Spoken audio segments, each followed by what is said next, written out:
Hello' মোৰ মৰমৰ ছাত্ৰ ছাত্ৰীসকল, পুনৰাই তোমালোকক মোৰ চেনেললৈ স্বাগতম জনাইছোঁ। আজি মই ক্লাছ 10ৰ বিজ্ঞানৰ চেপ্টাৰ 2 ডেট মিন্স এচিড, ক্ষাৰক আৰু লৱণৰ পাৰ্ট 2 লৈ আহিছোঁ। আজি মই এচিড আৰু ক্ষাৰকৰ ৰাসায়নিক ধৰ্মৰ বিষয়ে আলোচনা কৰিম। ইয়াৰ আগৰ ভিডিঅ'ত মই ভৌতিক ধৰ্মৰ বিষয়ে আলোচনা কৰিছিলোঁ, যেনে এচিডৰ সোৱাদ টেঙা, ক্ষাৰকৰ সোৱাদ তিতা, এচিডে নীলা লিটমাছক ৰঙা কৰে, ক্ষাৰকে ৰঙা লিটমাছক নীলা কৰে। এই বিষয়ে আমি যোৱা পাৰ্ট 1ত আলোচনা কৰিছিলোঁ। তেনেহ'লে পলম নকৰাকৈ আজিৰ ক্লাছটো আৰম্ভ কৰোঁ। কি লিখা আছে? এচিড আৰু ক্ষাৰকৰ ৰাসায়নিক ধৰ্মৰ জ্ঞান। পৰীক্ষাগাৰত এচিড আৰু ক্ষাৰক। পৰীক্ষাগাৰ মানে লেবৰেটৰী। বিজ্ঞান পৰীক্ষাগাৰ মানে ছায়েন্স লেবৰেটৰীৰ পৰা নমুনাসমূহ সংগ্ৰহ কৰা। আমাৰ স্কুলৰ যিবোৰ লেবৰেটৰী আছে তাত আমি এই এচিডবোৰ দেখা পাম।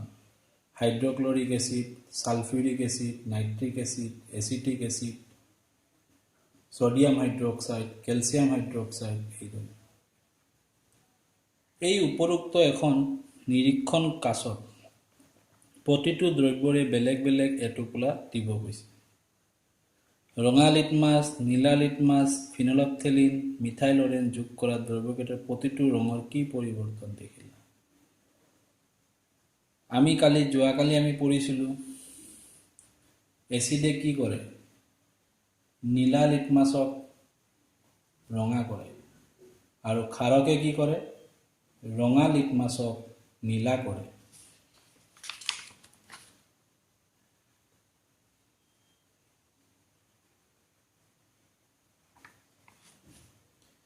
আৰু মই এটা কথা কৈছিলোঁ, যিবোৰ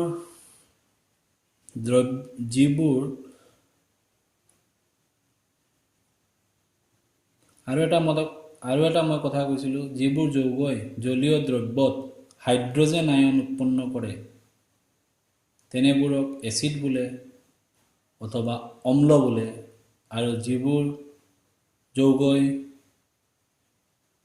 জলীয় দ্ৰব্যত হাইড্ৰক্সাইড আয়ন উৎপন্ন কৰে সিহঁতক কি বুলি কোৱা হয়? ক্ষাৰক। তেনেহ'লে আমি চাওঁ, ইয়াত চোৱা HClত OH নাই, মানে হাইড্ৰজেন আছে। জলীয় দ্ৰব্যই কি কৰিব? H ওলাব, মানে এইটো এচিড। ইয়াতো OH নাই, এইটো এচিড, এইটো এচিড, এইটো এচিড, কিন্তু এইটো কি লিখা আছে? হাইড্ৰক্সাইড, OH, মানে এইটো কি হ'ব? আমাৰ ক্ষাৰক। কেলছিয়াম হাইড্ৰক্সাইড, ক্ষাৰক। OH একেলগে এইদৰে থাকিলে, হাইড্ৰক্সাইড লিখা থাকিলে কি হ'ব? ক্ষাৰ। এতিয়া নমুনা দ্ৰব্য, আমি যদি ইয়াত HCl দিওঁ,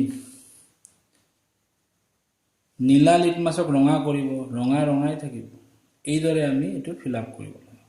এই বিষয়ে তোমালোকৰ নাহে, মই জাষ্ট বুজাই দিলোঁ।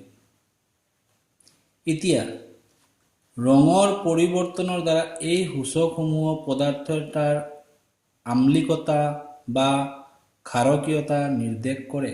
ৰং চাই আমি ক'ব পাৰিম কোনবিধ আম্লিক আৰু কোনবিধ ক্ষাৰকীয়। কিন্তু কিছুমান পদাৰ্থ আছে যিবোৰৰ আম্লিক আৰু ক্ষাৰকীয় মাধ্যমত গোন্ধৰ পৰিৱৰ্তন ঘটে।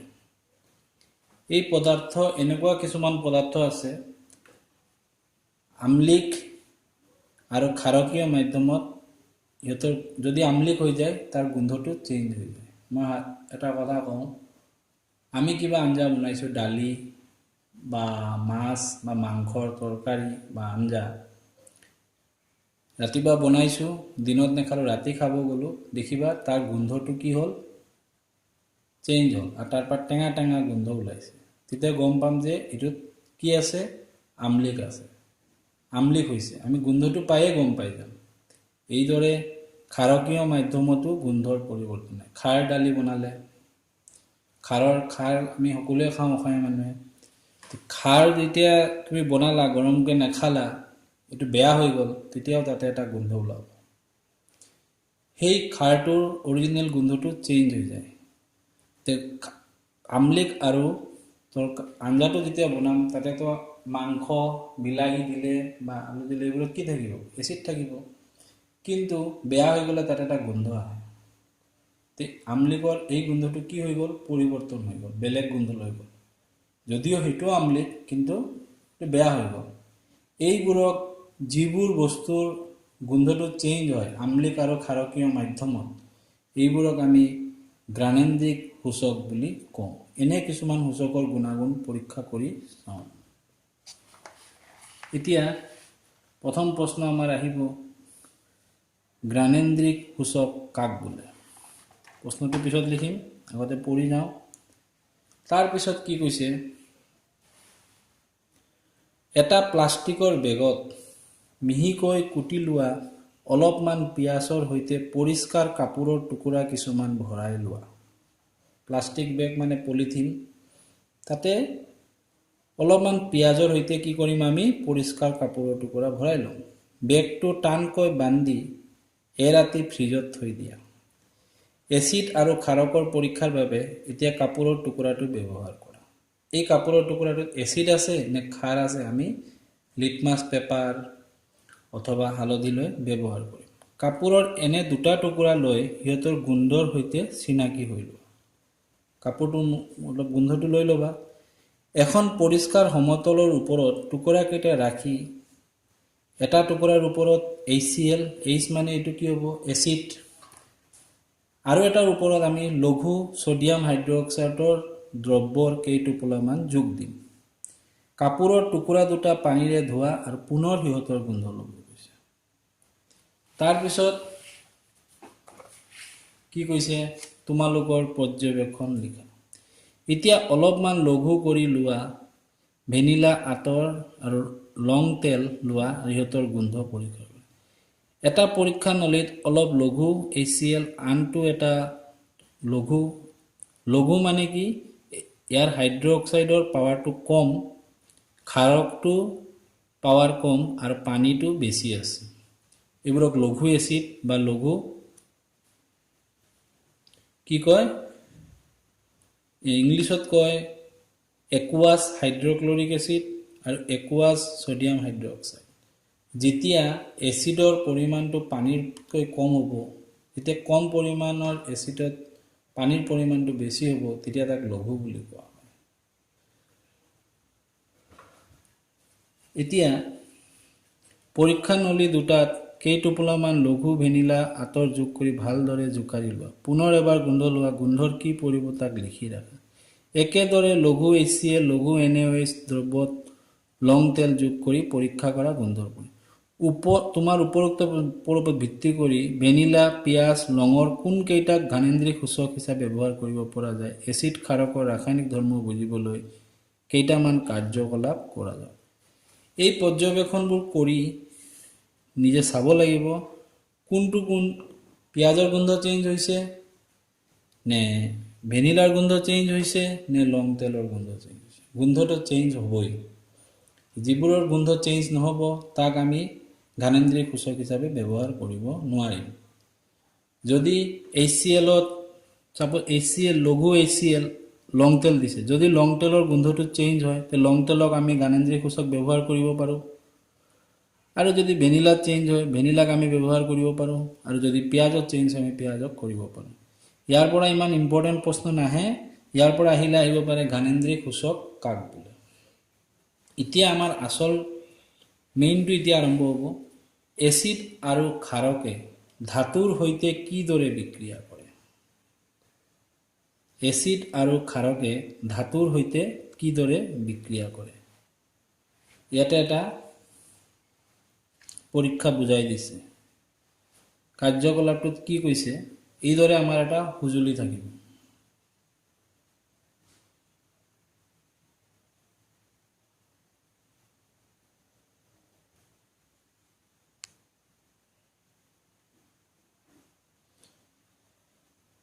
এই যে চোৱা ইয়াত এই পৰীক্ষা নলীত কিছুমান জিংকৰ টুকুৰা দিছে আৰু ইয়াৰ লগত জিংকৰ টুকুৰাৰ লগত কি মিলোৱা হৈছে লঘু সালফিউৰিক এচিড পেজত এই ভালদৰে লিখা নাই ছপাটো ভাল হোৱা নাই কাৰণে স্পষ্ট হোৱা নাই ইয়াতে লঘু সালফিউৰিক এচিড দিছে দিয়াৰ লগে লগে ইয়াত এটা বুটকে গেছৰ উৎপন্ন হ'ব এটা জিংক মানে আমি সবে জানো ধাতুৰ লগত কি দিছে সালফিউৰিক এচিড দিয়াৰ লগে লগে এটা গেছৰ বুদবুদনি আৰম্ভ হ'ব এই বুদবুদনিটোক আমি কি গেছ বুলি কম হাইড্ৰজেন এইটো যে হাইড্ৰজেন গেছ আমি প্ৰমাণ কিদৰে কৰিম প্ৰমাণ এইদৰে এই গেছটো ওলাই যোৱাৰ কাৰণে এটা আমি নিৰ্গম নলী ৰাখিম নিৰ্গম নলীৰে গেছটো গৈ এটা সাবুনৰ দ্ৰব্যত জমা হ'ব এই দ্ৰব্যৰ পৰা বুদবুদনিখিনি ওপৰ পিনে উঠিব এই বুদবুদনি গেছখিনি ওলাই যোৱা ঠাইত নিৰ্গম নলীৰ গেছখিনি যে ওলাই গ'ল তাত আমি এটা জ্বলন্ত মম ৰাখি দিম জ্বলন্ত মম এটা ধৰিম তেতিয়া দেখিম ফটকে শব্দ কৰিব আৰু গেছটো জ্বলি যাব ফটকে শব্দ কৰি যদি গেছটো জ্বলে আমি গম পাম হাইড্ৰজেন গেছ কাৰণ হাইড্ৰজেন গেছ জুইত নিলে শব্দ কৰি জ্বলিব ইয়াৰ পৰা আমি প্ৰমাণ পালোঁ যে জিংকে যে লঘু সালফিউৰিক এচিডৰ লগত বিক্ৰিয়া কৰিছিলে কি গেছ উৎপন্ন কৰিছিলে হাইড্ৰজেন গেছ তেনেহ'লে আমি কি গম পালোঁ আমি ধাতুৱে এচিডৰ লগত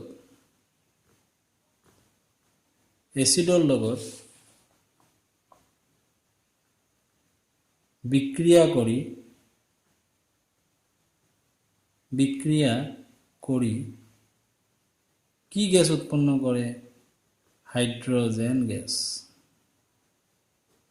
এইটো খুব পৰীক্ষাত আহে হাইড্ৰজেন গেছ উৎপন্ন কৰে এইটো মনত ৰাখিবই লাগিব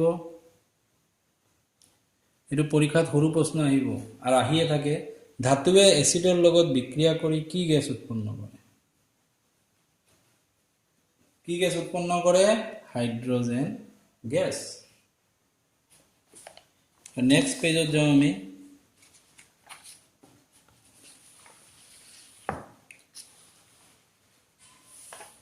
মন কৰা যে ওপৰৰ বিক্ৰিয়া ধাতুৱে এচিডৰ পৰা কি অপসাৰিত কৰিলে হাইড্ৰজেন ইয়াকে হাইড্ৰজেন গেছ হিচাপে দেখা গৈছে এচিডৰ অৱশিষ্ট অংশৰ সৈতে ধাতু লগ হৈ এটা যৌগ গঠন কৰিব আৰু ইয়াক আমি কি ক'ম লৱণ এইমতে এচিড এটাৰ সৈতে ধাতু এটাৰ বিক্ৰিয়াক একেদৰে সংক্ষেপে কিদৰে লিখিব মই এটা উদাহৰণৰ দি বুজাই দিওঁ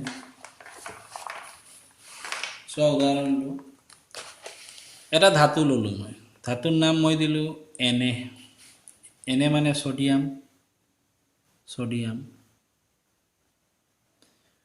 সোডিয়াম এটা ধাতু এটা এচিড দিলোঁ এচিডটো কি হাইড্ৰক্লৰিক এচিড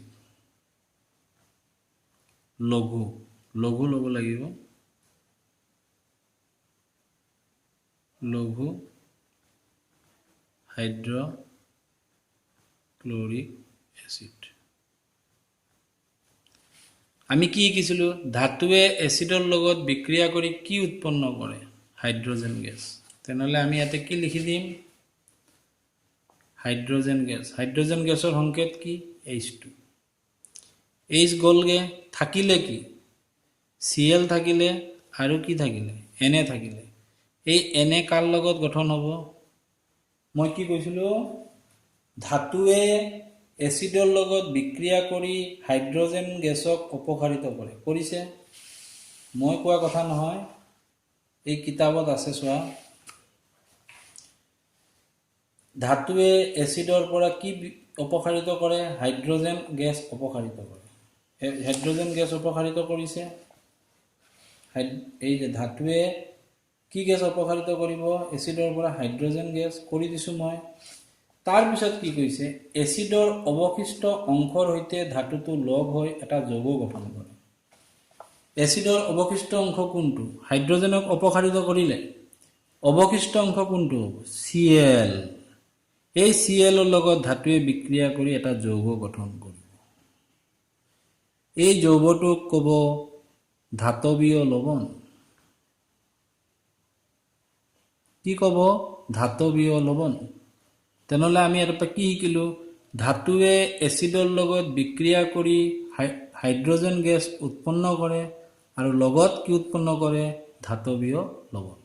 অথবা ধাতুৱে এচিডৰ লগত বিক্ৰিয়া কৰি ধাতৱীয় লৱণ উৎপন্ন কৰে আৰু হাইড্ৰজেন গেছ অপসাৰিত কৰে। এইটোৱে হ'ল ধাতুৰ এচিডৰ লগত হোৱা ৰাসায়নিক বিক্ৰিয়া। ইয়াক আমি ফৰ্মুলা হিচাপে, জেনাৰেল ফৰ্মুলা, যেনেকৈ A+B² এইদৰে ফৰ্মুলা থাকে, এইদৰে লিখিলে আমি কিদৰে লিখিম? এচিড যোগ ধাতু কি হ'ব? ধাতৱীয় লৱণ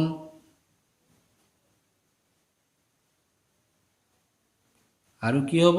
হাইড্ৰজেন গেছ।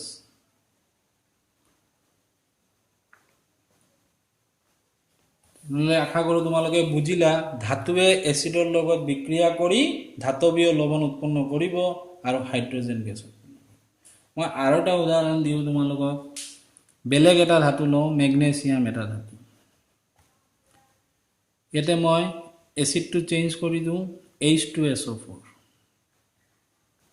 এইটো এটা এচিড, ইয়াতে OH নাই, H অপসাৰিত কৰিব। এইটোক কয় সালফিউৰিক এচিড।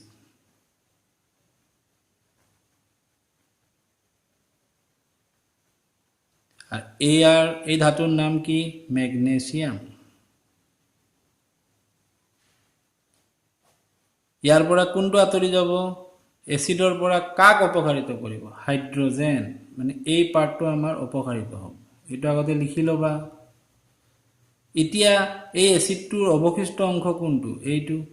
এইটো কাৰ লগত সংযুক্ত হ'ব? মেগনেছিয়ামৰ লগত। Magnesium SO4। মই প্ৰথম চেপ্টাৰত লিখি দিছিলোঁ, যৌগবোৰ লিখাৰ পিছত আমি কি কৰোঁ?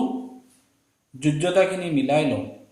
মেগনেছিয়ামৰ যোজ্যতা 2, সালফেটৰ যোজ্যতা 2, সেইকাৰণে 2টো আমি বহুৱা নাই। এতিয়া দুয়ো পিনে আমাৰ সমতুল্য হৈছে নে নাই চাব লাগিব। হাইড্ৰজেন দুটা, হাইড্ৰজেন দুটা, মেগনেছিয়াম এটা, মেগনেছিয়াম এটা, সালফাৰ এটা, সালফাৰ এটা, অক্সিজেন 4টা, অক্সিজেন 4টা। মই এটা আগৰ সমীকৰণত মই সমতুল্য কৰিব পাহৰি গ'লোঁ। সমতুল্যটোও কৰিব লাগিব। এবাৰ চাই লওঁ, সোডিয়াম কেইটা আছে? এটা। ইয়াতে সোডিয়াম কেইটা? এটা। ক্লোৰিন কেইটা? এটা। ক্লোৰিন কেইটা? এটা। হাইড্ৰজেন কেইটা? এটা। ইয়াত হাইড্ৰজেন কেইটা? দুটা। সমতুল্য হোৱা নাই। মই এতিয়া মনত পৰিলে, এইটো সমতুল্য কৰাৰ সময় মনত পৰিলে, আমি সমতুল্য কৰিব লাগিব। কাৰণ আমি জানো ৰাসায়নিক বিক্ৰিয়াৰ আগত থকা মৌলৰ মুঠ ভৰ বিক্ৰিয়াজাত পদাৰ্থত হোৱা মৌলৰ মুঠ ভৰ সদায় সমান হয়। এটা ৰাসায়নিক বিক্ৰিয়াত কেতিয়াও নতুন মৌল সৃষ্টি নহয়। আগৰ মৌলকেইটাই থাকিব। কোনো ধৰণৰ পৰিৱৰ্তন নহ'ব। তেনেহ'লে ভৰৰ কোনো ধৰণৰ পৰিৱৰ্তন নহ'ব। ভৰটো একে থাকিব। কাৰণ কোনো মৌলৰ ভৰ আমি সৃষ্টিও কৰিব নোৱাৰোঁ আৰু বিনাশো কৰিব নোৱাৰোঁ। নতুন যৌগ এটা সৃষ্টি হ'ব পাৰে, কিন্তু সিহঁতৰ ভৰৰ কোনো ধৰণৰ পৰিৱৰ্তন নহ'ব। তেনেহ'লে আমাৰ হাইড্ৰজেন দুটা ইয়াতে এটা, 2 আমি ইয়াতে দিব নোৱাৰোঁ, কাৰণ ক্লোৰিনৰ যোজ্যতা 2 নহয়। ক্লোৰিনৰ যোজ্যতা 1, হাইড্ৰজেনৰ যোজ্যতা 1। যোজ্যতাবোৰ ইয়াত বহে, কিন্তু আমাৰতো যোজ্যতা 2 নহয়। ইয়াৰো 1, ইয়াৰো 1, 2 আমি আগত বহাম। আগত 2 দিয়াৰ লগে লগে 2ৰে Hকো পূৰণ হ'ব আৰু ক্লোৰিনকো পূৰণ হ'ব। ক্লোৰিন হৈ গ'ল দুটা, ইয়াতে ক্লোৰিন এটা, ইয়াতে আমি কি দিব লাগিব? 2। এতিয়া ক্লোৰিনক 2 কৰাত গৈ আমাৰ কি হ'ল? NO2 হৈ গ'ল। তেনেহ'লে আমি ইয়াতো 2 দিব লাগিব। এইদৰে সমতুল্য কৰিব লাগিব। সমতুল্য কিদৰে কৰিব লাগে মই প্ৰথম চেপ্টাৰ বুজাই দিছোঁ, সায়েন্সৰ প্ৰথম চেপ্টাৰ। তাৰ part 1, part 2, part 3, part 4। Part 4লৈকে চালে তোমালোকে সমতুল্যকৰণত পুৰা ভালদৰে বুজি পাবা আৰু ভালদৰে কৰিব পাৰিবা। আৰু বাৰে বাৰে ভিডিঅ'বোৰ চাবা, নিজে প্ৰেক্টিছ কৰিবা, গম পাবা। কাৰণ যোজ্যতা জানিব লাগিব, কিদৰে যৌগৰ নাম লিখে, এই গোটেইখিনি বস্তু মই ৰাসায়নিক বিক্ৰিয়া প্ৰথম চেপ্টাৰত বুজাই দিছোঁ মোৰ প্লেলিষ্টত গৈ 1 2 3 4 ভিডিঅ' বাৰে বাৰে চাবা গম পাবা। এতিয়া আমি প্ৰথম ধৰ্মটো পালোঁ, ধাতুৱে এচিডৰ লগত বিক্ৰিয়া কৰি হাইড্ৰজেন গেছ উৎপন্ন কৰে। এতিয়া আমি চাম ক্ষাৰকে কি কৰে। এতিয়া চোৱা আৰু এটা ইয়াতে বিক্ৰিয়া দিয়া আছে, বহুত ইম্পৰ্টেণ্ট বিক্ৰিয়া, এইটো পৰীক্ষাত আহে। ছডিয়াম হাইড্ৰক্সাইড, ছডিয়াম হাইড্ৰক্সাইড আছে মানে এইটো ক্ষাৰ, আৰু এইটো কি জিংক ধাতু।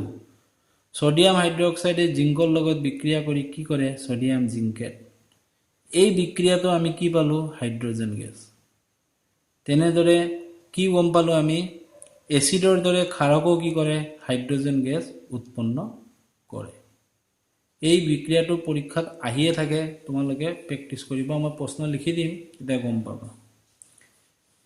এতিয়া আহিব আমাৰ ধাতুৱে ধাতৱ কাৰ্বনেট আৰু ধাতৱ হাইড্ৰজেন কাৰ্বনেটৰ সৈতে এচিডে কিদৰে বিক্ৰিয়া। ধাতৱ কাৰ্বনেট আৰু ধাতৱ হাইড্ৰজেন কাৰ্বনেট। কাৰ্বনেটৰ সংকেত কি? কাৰ্বনেটৰ সংকেত হ'ল CO3 আৰু ইয়াৰ যোজ্যতা হ'ল 2 কাৰ্বনেট। এতিয়া মই কৈ দিওঁ ধাতৱ কাৰ্বনেটৰ লগত বিক্ৰিয়া কৰি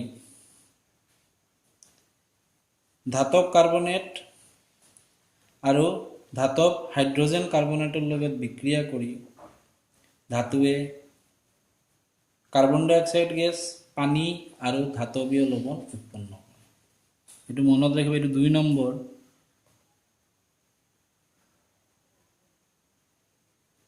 এচিডে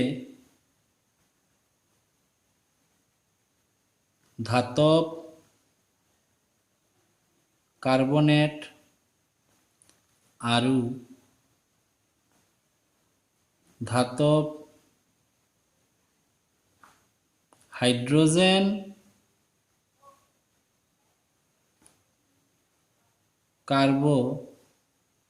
কাৰ্বনেটৰ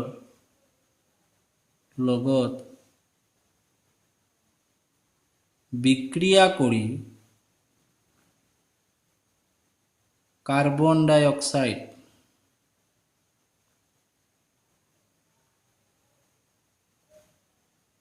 কাৰ্বন ডাই অক্সাইড পানী আৰু ধাতৱীয় লৱণ উৎপন্ন কৰে। তেনেহ'লে এচিডে ধাতুৰ লগত বিক্ৰিয়া কৰি কি উৎপন্ন কৰিছিলে হাইড্ৰজেন। আৰু 2 নম্বৰত এচিডে ধাতৱ কাৰ্বনেট আৰু ধাতৱ হাইড্ৰজেন কাৰ্বনেটৰ লগত বিক্ৰিয়া কৰি কি উৎপন্ন কৰে কাৰ্বন ডাই অক্সাইড গেছ, পানী আৰু ধাতৱীয় লৱণ। ইয়াৰ এটা উদাহৰণ তোমালোকক দি দিছে,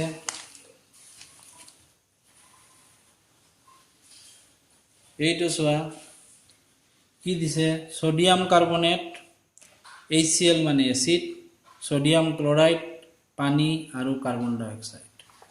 মই লিখি দিওঁ ছডিয়াম কাৰ্বনেট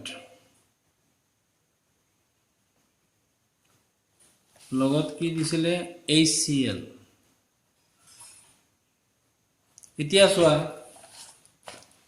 মই কৈছো ধাতৱ কাৰ্বনেট, সোডিয়াম এটা ধাতু আর কার্বনেট মানে CO3 CO3 যোজ্যতা 2 এখানে 2 ইয়াতে বইছে আর সোডিয়ামৰ যোজ্যতা 1 এখানে আমি বহুৱা নাই 1 বহুৱাবলৈ আমি ব্ৰেকেট দি ইধৰ 1 বহাব পাৰো কোনো 1 নবহালো হয় এখানে বহুৱা নাই একো বহুৱা নাই মানে 1 এটা আমাৰ এটা ধাতৱ কাৰ্বনেট মই কি কৈছো এসিডে ধাতৱ কাৰ্বনেটৰ লগত এসিড এটো এটা এসিড কি acid hydrochloric acid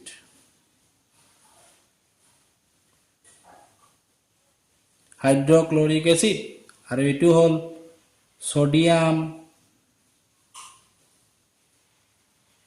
carbonate sodium এটা ধাতু মানে ধাতব কার্বনেট কি উৎপন্ন করে পানি আর কার্বন ডাই অক্সাইড পানী আমি লিখি দিম আৰু কাৰ্বন ডাই অক্সাইড আমি লিখি দিম আমি দুটাৰ সংকেত জানো পানী আৰু কাৰ্বন ডাই অক্সাইড পানী মানে চোৱা কাৰ্বন ডাই অক্সাইড মানে ইয়াৰ পৰা CO2 যাবগে C যাবগে O তিনিটা আছিলে দুটা গলগে কেইটা থাকিব ইয়াত O তিনিটাৰ পৰা দুটা গল কেইটা থাকিব এটা এই এটাটো কাৰ লগত যাব হাইড্ৰোজেনৰ লগত যাব গৈ H2O হল থাকিলে আমাৰ কি Na2 থাকিলে আৰু কি থাকিলে Cl H তো গলগে পানীৰ লগত O 2 আৰু 1 3 হৈ গল কাৰ্বন গলগে অবশিষ্ট খিনিয়ে যোগ কৰি কি হ'ব লৱণ NaCl Nৰ যোজ্যতা 2 1 ক্লোৰিনৰ যোজ্যতা 1 তেনেহলে 1 1 সমান যোজ্যতা হলে আমি তলত একো বহাব নালাগে এতিয়া আমি কি কৰিম সমতুল্য কৰিম সোডিয়াম কেইটা দুটা ইয়াত কেইটা এটা আমি সন্মুখত 2 দিম 2 দিয়াৰ লগে লগে ক্লোৰিন কেইটা হৈ গল দুটা তেনেহলে আমি ইয়াতে সন্মুখত দিম হাইড্ৰোজেন কেইটা হৈ গল দুটা ইয়াতো দুটা অক্সিজেন তিনিটা 2 1 3 কাৰ্বন এটা হৈ গল আমি কি পালো পানী পালো কাৰ্বন ডাই অক্সাইড পালো আৰু কি পালো ধাতৱীয় লৱণ মই যি কৈছিলো এটো পালো নে এসিড এটো এটা এসিড ধাতব কাৰ্বনেট এটো এটা ধাতব কাৰ্বনেট কাৰণ ধাতুৰ লগত কাৰ্বনেটৰ বিক্ৰিয়া ধাতব কাৰ্বনেট বিক্ৰিয়া কৰি কি উৎপন্ন হয় কার্বন ডাই অক্সাইড আগতেই দুটা লিখি লবা যেনেকৈ আগতে আমি কি H2 লিখি দিছিলো এসিডৰ লগত বিক্ৰিয়া কৰোতে তাৰ পিছত পানী উৎপন্ন হল আৰু অবশিষ্ট খিনি কি হ'ব ধাতৱীয় লৱণ এতিয়া আমি লম ধাতব হাইড্ৰোজেন কাৰ্বনেট এটা হাইড্ৰোজেন কাৰ্বনেটৰ সংকেত কি হাইড্ৰোজেন কাৰ্বনেট ধাতব হাইড্ৰোজেন কাৰ্বনেটৰ সংকেত কি HCO3 হাইড্ৰোজেন কাৰ্বনেট কাৰ্বনেটৰ সংকেত হল CO3 আৰু হাইড্ৰোজেন কাৰ্বনেটৰ সংকেত হ'ব HCO3 আৰু ইয়াৰ যোজ্যতা হ'ব 1 কাৰ্বনেটৰ যোজ্যতা কিমান আছিল 2 আৰু হাইড্ৰোজেন কাৰ্বনেটৰ যোজ্যতা 1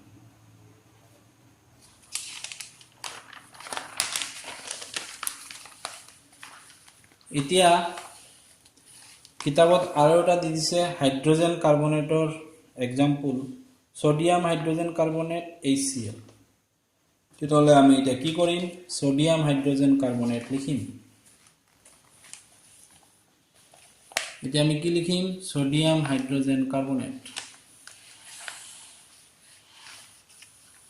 সোডিয়াম হাইড্ৰোজেন কাৰ্বনেট আৰু এটা এসিড এটো কি হল সোডিয়াম মানে ধাতু আৰু হাইড্ৰোজেন কাৰ্বনেট মানে এটোৰ নাম কি হ'ব ধাতুৰ লগত হাইড্ৰোজেন কাৰ্বনেট মানে ধাতৱীয় হাইড্ৰোজেন কাৰ্বনেট কাৰ্বনেট ধাতু কাৰ্বনেট বা হাইড্ৰোজেন কাৰ্বন ধাতৱীয় হাইড্ৰোজেন কাৰ্বনেটৰ লগত বিক্ৰিয়া কৰিলে কি উৎপন্ন হ'ব মনত ৰাখিব লাগিব পানী আৰু কাৰ্বন ডাই অক্সাইড আমি লিখি দিম আগত কাৰ্বন ডাই অক্সাইড মানে ইয়াৰ পৰা গলগে CO3 এই যে CO2 গল এই H এটা এই H এটা H দুটা H2 গলগে এই গুটেখিনি গল থাকিলে আমাৰ কি Cl আৰু Na আমাৰ হ'ব NaCl তেছোৱা সেম মই যেটো কৈছিলো ধাতৱীয় হাইড্ৰোজেন কাৰ্বনেটৰ লগত এসিডে বিক্ৰিয়া কৰিলে কি হ'ব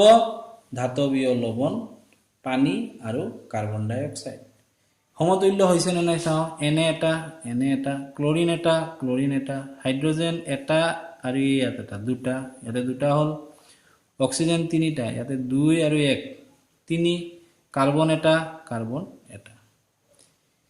তেনেহলে পৰীক্ষা যদি এটো আহে ধাতৱীয় কাৰ্বনেট আৰু HCl দিয়ে তোমালোকে গমে পাবা কাৰ্বন ডাই অক্সাইড আৰু পানী বহাই দিবা আৰু বাকিখিনি লৈ তোমালোকে এটা লৱণ বনাই দিবা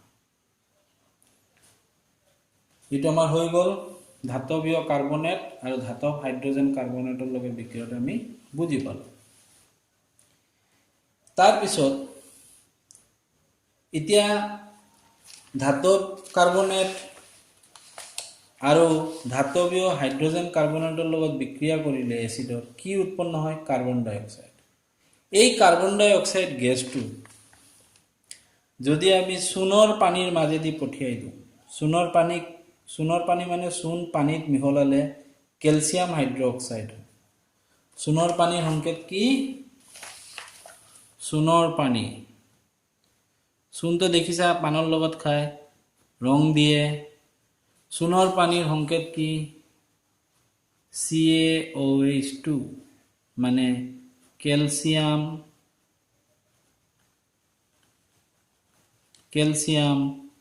হাইড্ৰক্সাইড। তোমালোকক যদি সোধে চূণৰ পানীৰ ৰাসায়নিক নাম কি ক'বা?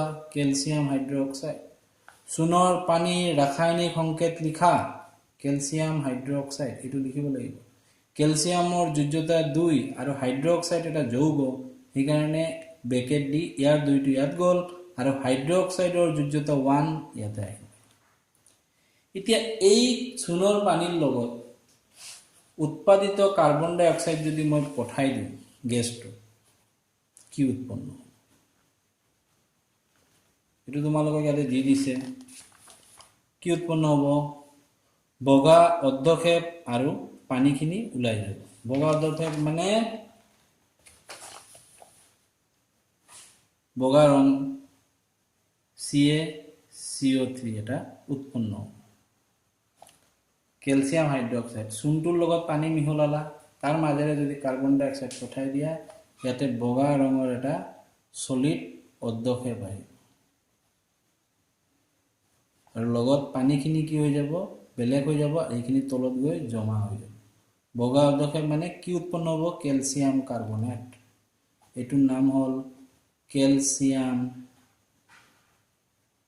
Calcium carbonate.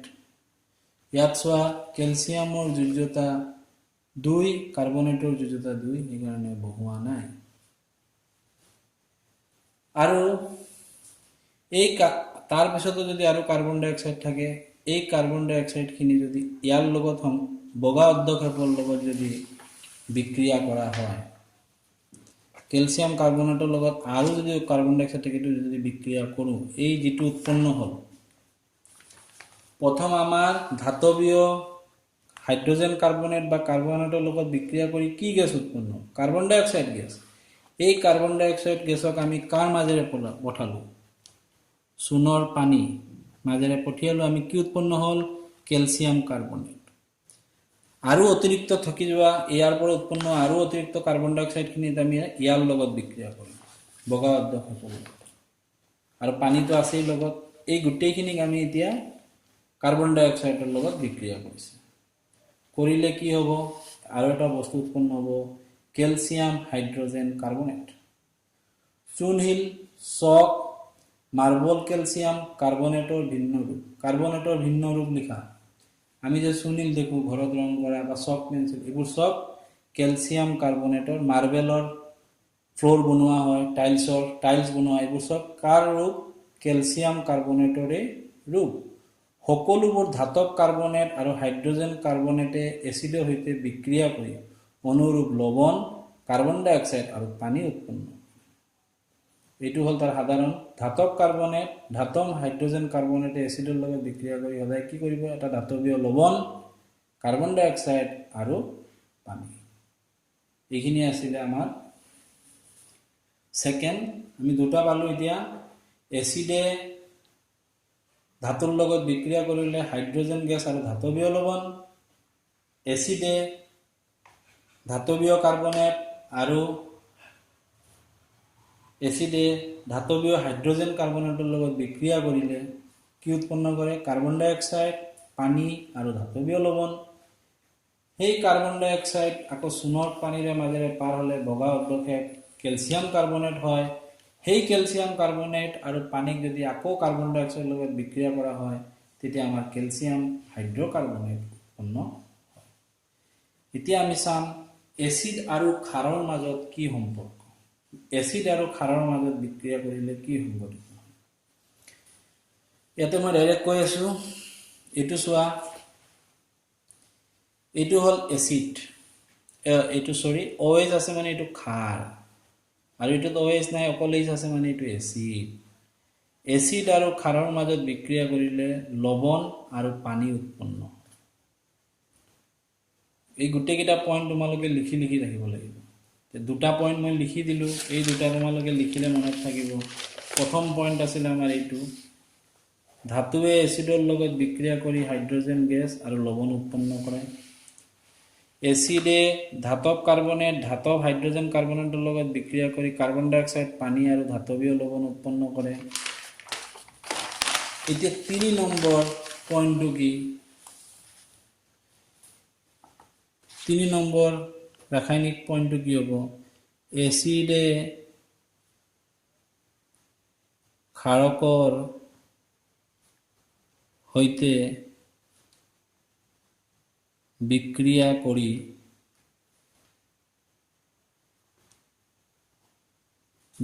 কৰি পানী আৰু লৱণ উৎপন্ন কৰে আৰু এই বিক্ৰিয়াটোক আমি প্ৰথম বিক্ৰিয়া বুলি কওঁ পৰীক্ষাত এটো খুব আহে প্ৰথমন বিক্ৰিয়া কাক বুলি উদাহৰণটো মই বুজাই দিওঁ সোডিয়াম হাইড্ৰক্সাইড মানে NaOH HCl ইয়াত কি হ'ব পানী উৎপন্ন হ'বই পানী কিৰে এইগিটা আমাৰ যাবগে পানীত H দুটা O এটা H দুটা O এটা এইগিটা গল থাকিলে আমাৰ NaCl এই দুটা মিলি কি হল নিমখ লৱণ এটো কি হল পানী ই কি এসিড আৰ ই কি হাইড্ৰোক্সাইড মানে কি ক্ষাৰ ক্ষাৰক আৰু এসিড মিলি কি হল লৱণ আৰু পানী আৰ এই লৱণটো আমি খাওঁ আমি খোৱা নিমখটোৰ সংকেত হল সোডিয়াম ক্লোৰাইড ইয়াৰ নাম কি সোডিয়াম অক্সাইড ইয়াৰ নাম কি হাইড্ৰোক্লোৰিক এসিড ইয়াৰ নাম কি সোডিয়াম ক্লোরাইড আর ইয়ার নাম কি পানি H2O এটা মানে প্রথমন বিক্রিয়া এতিয়া আমি আলোচনা কৰিম এসিডৰ হৈতে ধাতৱীয় অক্সাইডৰ বিক্ৰিয়া এটা বিকাৰত অলপমান কি দিম কপাৰ অক্সাইড দিম আৰু বিকাৰটোত লৰাই থাকিম এনেকুৱা এই দৰে বিকাৰটো কাছৰ হ'ব তাত লাহে লাহে আমি কি দিম লঘু হাইড্ৰোক্লোৰিক এসিড আৰ দ্ৰব্যটো চাম দ্ৰব্যটোৰ বৰণ নীলা হেউজিয়া হৈ যাব নীলা আৰু হেউজিয়া নীলা লাগিব অলপ হেউজিয়া দৰে হৈ যাব কিলে তাতে কপাৰ অক্সাইড খিনি কি হ'ব কপাৰ অক্সাইড মানে কি ধাতৱীয় অক্সাইড কপাৰ এটা ধাতু এইটো অক্সাইড ধাতৱীয় অক্সাইড আৰু এসিডৰ মাজত বিক্ৰিয়া এই দৰে হয় কি উৎপন্ন হ'ব লৱণ আৰু পানী ঠিক প্ৰশমনৰ দৰে প্ৰশমনত এটা ক্ষাৰ এটা এসিড বিক্ৰিয়া কৰি কি হৈছে লৱণ আৰু পানী ধাতৱীয় অক্সাইডৰ লগতো কি হ'ব লৱণ আৰু পানী কিন্তু আমি এটো কেনেকৈ গম পাম এটো প্ৰশমন নহয় কাৰণ ইয়াতে ক্ষাৰক নাথাকিব OH থকা কোনো যৌগ নাথাকিব ইয়াত এটা OH আছে এটা H আছে মানে এসিড আৰু ক্ষাৰক আৰু ইয়াত অক্সাইড থাকিব এটা ধাতুৰ নাম থাকিব ধাতৱীয় অক্সাইড তেতিয়া গম পাবা এটো ধাতৱীয় অক্সাইডৰ লগত এসিডৰ বিক্ৰিয়া তেনেহলে আমাৰ 4 নম্বৰ পইণ্টটো কি হ'ব 4th নম্বৰ পইণ্টটো আমাৰ কি হ'ব ধাতৱীয় অক্সাইডৰ লগত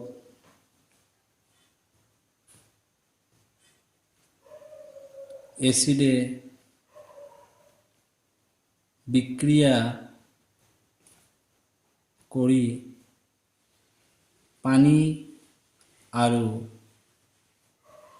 লৱণ উৎপন্ন কৰে এটো আমাৰ 4 নম্বৰ এই 4টা পইণ্ট মনত ৰাখিলে তোমালোকে ৰাসায়নিক ধৰ্মটো গম পাই যাবা এসিডৰ এতিয়া চোৱা কি কৈছে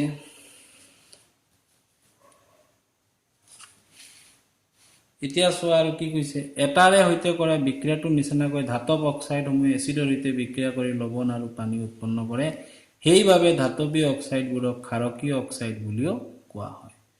পৰীক্ষাত আহিব ধাতৱীয় অক্সাইডক কিয় ক্ষাৰকীয় অক্সাইড বুলি কোৱা হয়। এই যে লাইন, ইয়াৰ লাইনটো চোৱা, এই লাইনটো চালে গম পাবা। ক্ষাৰক এটাই প্ৰশমনত কি হয়, ক্ষাৰক এটাই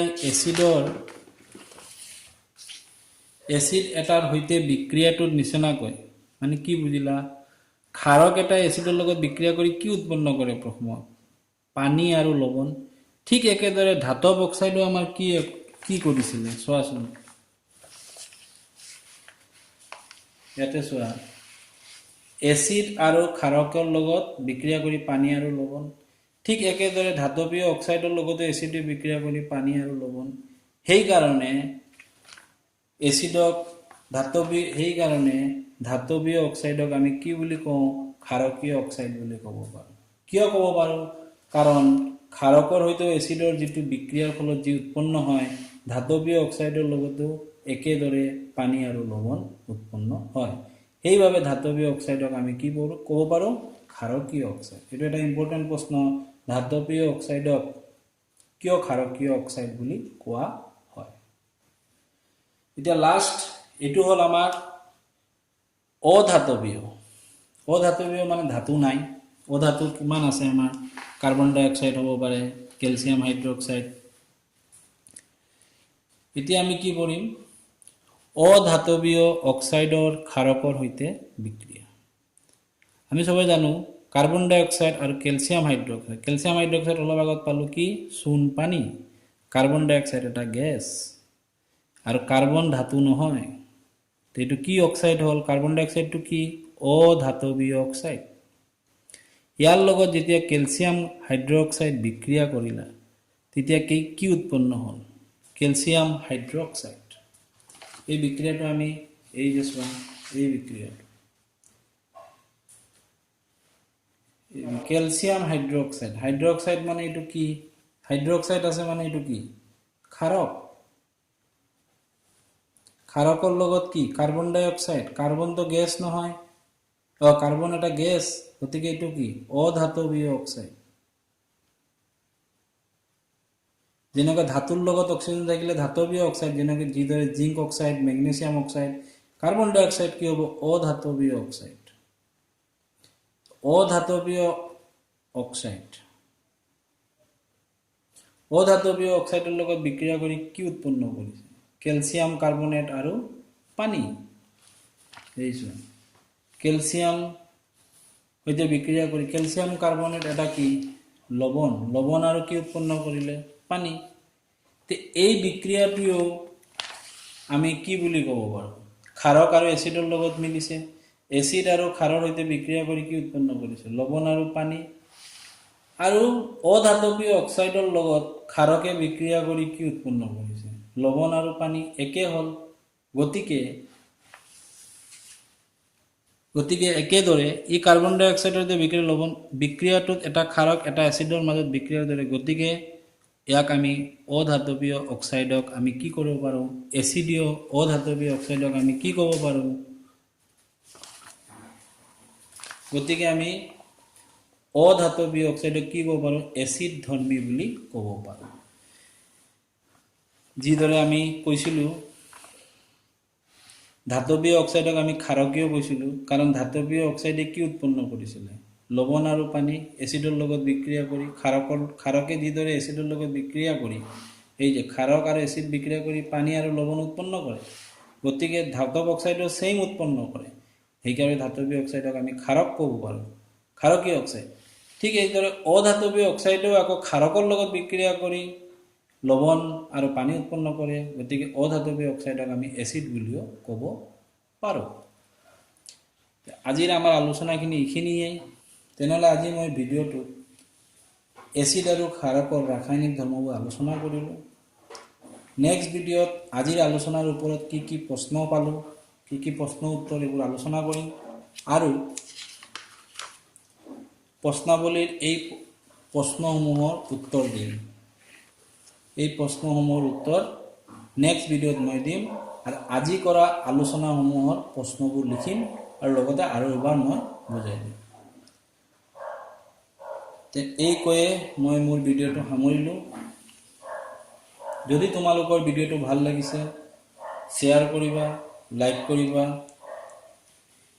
আৰু যদি এতিয়াও মোৰ চেনেলটো ছাবস্ক্ৰাইব কৰা নাই ছাবস্ক্ৰাইব কৰিবা, আৰু কিবা বুজিব লগা থাকিলে কমেণ্ট বক্সত কমেণ্ট কৰিবা।